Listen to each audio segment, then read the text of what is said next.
महाभारत तो आप सभी ने देखी होगी, लेकिन क्या आप जानते हैं एक समय ऐसा भी था जब हस्तिनापुर का राज्य सिंहासन पूरी तरह से खाली था। एक समय की बात है, हस्तिनापुर के राजकुमार विचित्रवीर की शादी अंबिका और अंबालिका से हुई, लेकिन कुछ समय बाद ही एक गंभीर बीमारी के चलते उनकी मृत्यु हो गई। तत्पश्चात अंबिका और अंबालिका की कोई भी संतान नहीं थी, तो हस्तिनापुर का वंश आगे कैसे बढ़ता, यह सबसे बड़ी समस्या थी। इसी चीज का समाधान करने के लिए विचित्रवीर की माता सत्यवती ने अपने पहले विवाह से जन्मे पुत्र वेदव्यास को बुलाया। उन्होंने अंबिका और अंबालिका को यह आदेश दिया कि वो वेदव्यास के पास जाएं। उन दोनों को कठिन व्रत करने होंगे और साथ ही ऋषि की योग माया से उन्हें नए संतान को जन्म देना होगा।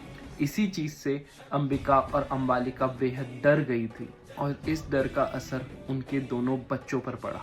जब अंबिका ऋषि के पास नियोग के लिए गई, तब वह डर के कारण अपनी आंखें बंद कर ली। दूसरी ओर अंबालिका डर के कारण एकदम कमजोर पड़ गई थी। यही कारण था कि अंबिका के बेटे जन्म से ही अंधे थे और अंबालिका के बेटे जन्म से ही एक कमजोर थे। जब ये बात सत्यवती को पता लगी, तब उन्होंने अंबिका को एक बार और ऋषि के पास जाने का आदेश दिया। लेकिन इस बार अंबिका बेहद डर गई थी और उसने अपनी दासी को वेदव्यास के पास भेज दिया और उनसे जन्म हुआ विदुर का, जो कि कौरवों और पांडवों के चाचा थे।